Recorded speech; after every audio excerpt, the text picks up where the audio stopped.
prime of strength.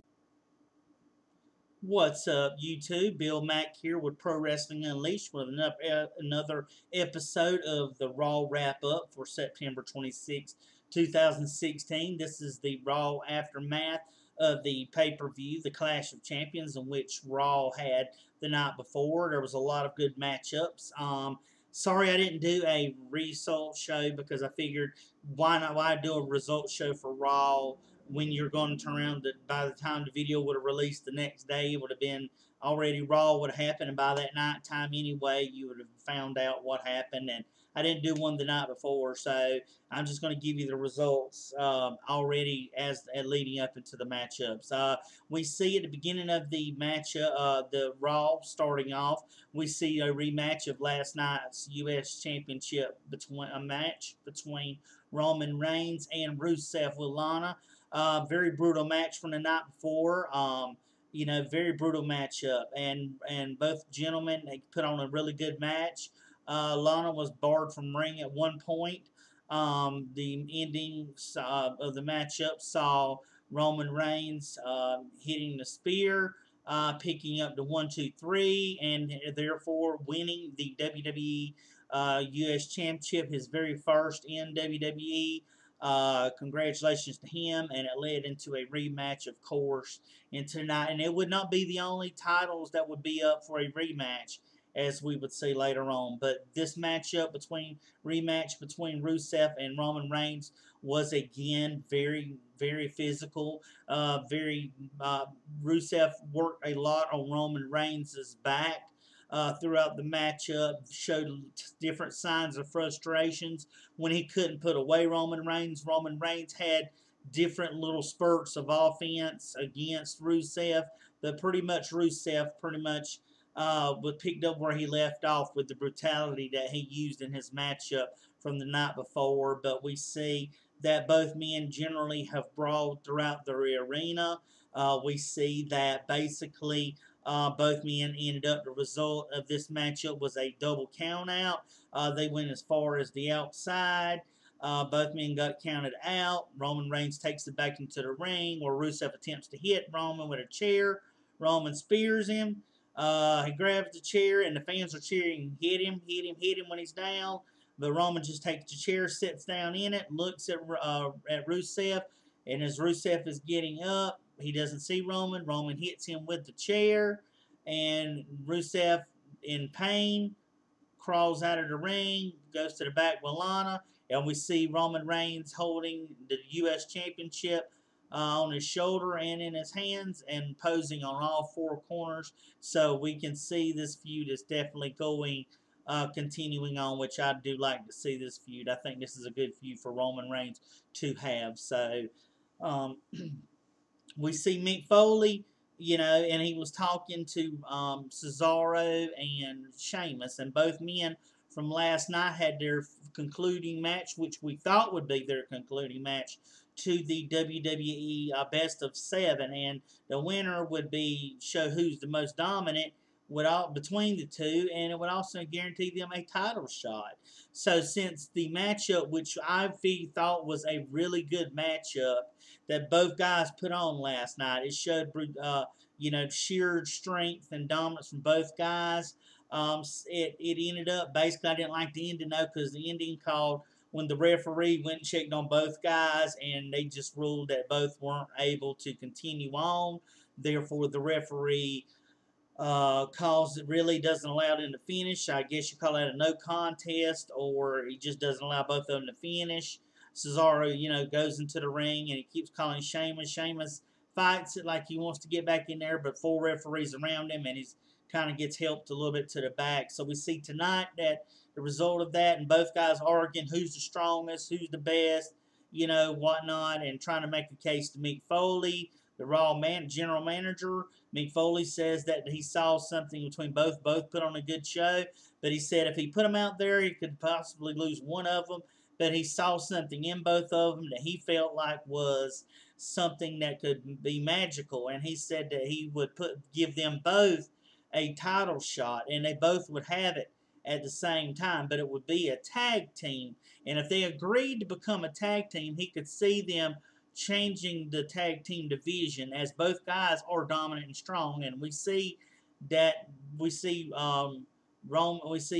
Sheamus and Cesaro both kind of looking at each other as the camera was fading out, like they agreed to be together and agreed to have a tag match. So after when it come back, it showed New Day um, taking on the club as a rematch from the night before.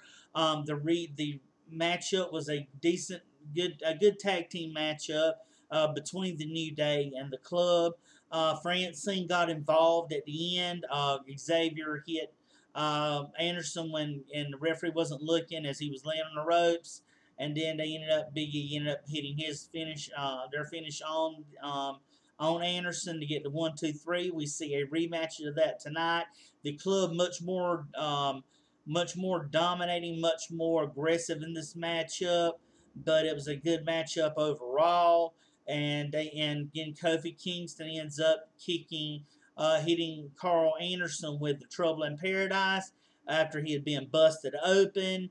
1-2-3. The New Day, now they hold the championship for a total of 400 days. I think the old record held by Demolition for the World Tag Team Championship was 483 days. So they've got another couple months and a half to go.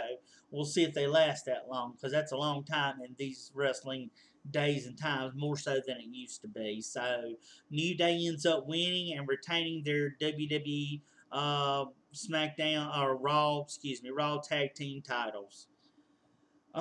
Michael Cole shows the replay of what happened with Seth Rollins last night when between his match with Kevin Owens. Kevin Owens does this off the top rope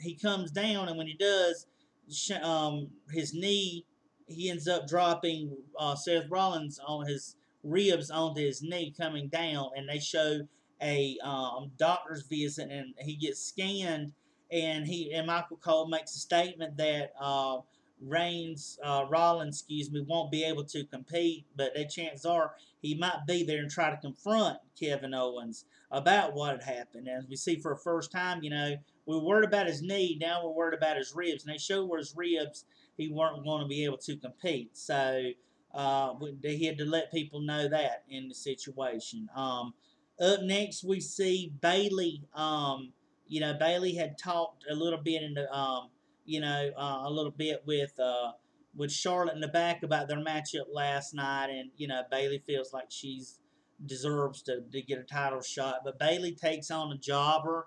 I guess this is another matchup now where Bayley takes on a jobber, Anna Fields. Now, Anna Fields, she does initiate contact with Bayley. She doesn't give Bayley much time to get set.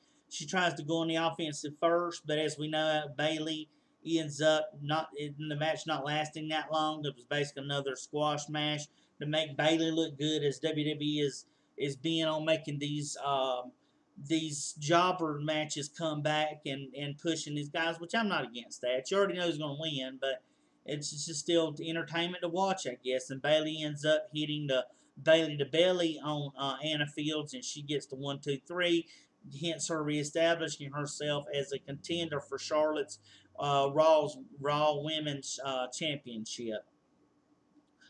Up next, we have a matchup with a tag team matchup of the cruiserweights. We have Cedric Alexander and Rich Swan taking on Lince Dorado and Drew Gulak. It was basically your typical cruiserweight matchup. You had a lot of high-flying spots, a lot of spectacular moves, which is why the WWE brought back the cruiserweight division. It is one that they desire to have. I felt like it was a really good matchup, and I think that in the ending shows where Gulak ends up getting hit with a rich kick, which allowed Swan ended up to get the bridging pin and to get the 1-2-3. So the winners are Cedric Alexander and Rich Swan. They defeated in a good matchup, and they all shake hands in, which is what the cruiserweight division is all about, putting on basically a good show. You don't really have to have storylines. Just throw all 4 guys in there or even 2 guys in there, and they'll put on a good show for you. And that's what your show and entertainment part of it is.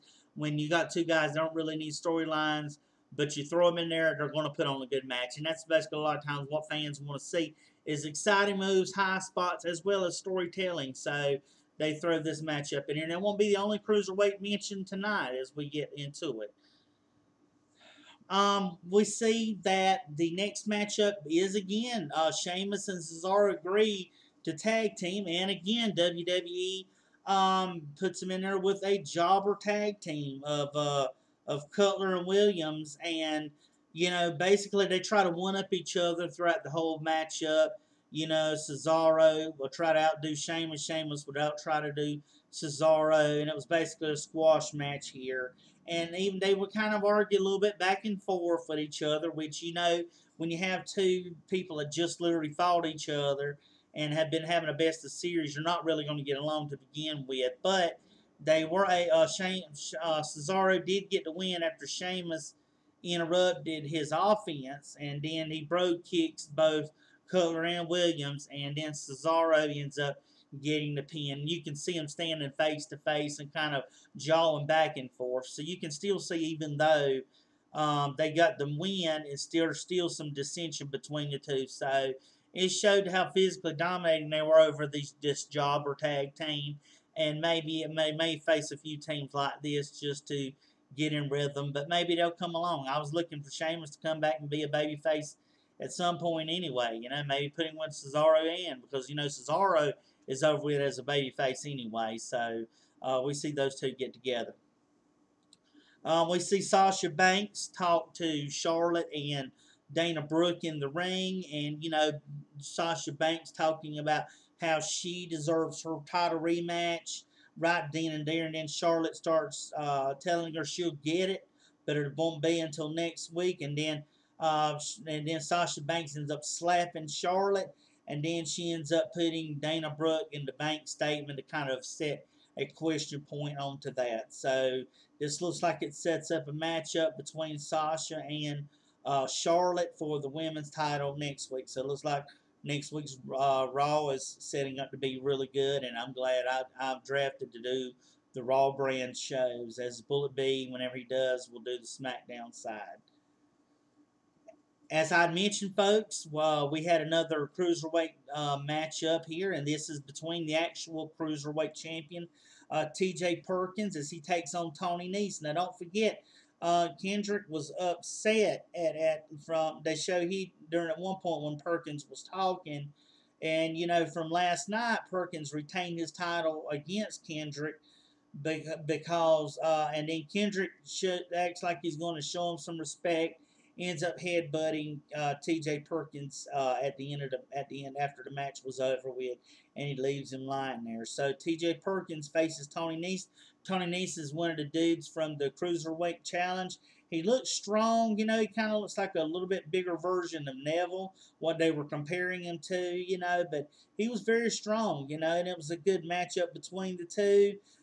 We see the matchup ending when Perkins ends up getting the submission victory with a knee bar and retaining the cruiserweight title. We see a little bit of backstory on Perkins, how he's homeless at one point, and now he's the cruiserweight champion. So that's a feel-good story for WWE to have, and congratulations to T.J. Perkins for winning the cruiserweight division championship, and for winning his matchup at the pay-per-view, and now against Tony Nese in his his Raw debut as cruiserweight champion. Up next, we have the highlight reel with Y2J, Chris Jericho, and if you remember from last night, in Kevin Owens' matchup between himself and Seth Rollins, Jericho came out at the end, interfered in the matchup, allowing Kevin Owens to win and retain the WWE Universal title. And Jericho in his matchup ended up defeating Sami Zayn. So we see Jericho, both guys picking up wins last night. And Jericho brings out Kevin Owens for the highlight reel. And then as they're talking, Seth Rollins ends up interrupting. and then Mick Foley has to stop Seth Rollins before he can get to the ring. And then we see that Enzo and Cass come out there.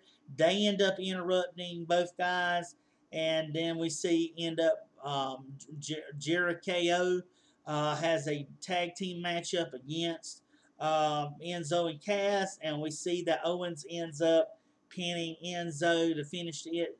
Enzo after hitting the pop-up powerbomb on Enzo. So a good way to end Raw in a tag matchup, which is something you don't typically see. The highlight reel being the main in the main event. I thought it was a pretty good Raw. I think they're doing good. I think the show since the draft, and I don't know whether the ratings. I haven't checked the ratings, but I think that I feel as if Raw and SmackDown both are better off since after the draft rather than before the draft. I don't know if the viewers think so, but as far as my opinion, I feel like that the storylines in Raw and SmackDown both are better off since after the draft. So, good way to end Raw. Folks, I hope you enjoy each of my videos. Like I said, I'm just going to do basically the Raw wrap up, and maybe the Raw thing pay-per-views if possible, and and whatnot, and maybe little top 5 or top 10s here and there. That's about all I'm going to do, because basically I put all this content out and nobody really watches much of it. But if you do happen to watch the videos, like this video, comment on the video, subscribe to my channel if you like this video and want to continue seeing more content. I try to get the Raw report out, or Raw wrap up out every single Monday night or Tuesday for you. I hope you folks enjoy it. I try to be as detailed and give you a quick rundown as possible. So until next time, this is Bill Mack, folks, for Pro Wrestling Unleashed. Take it easy.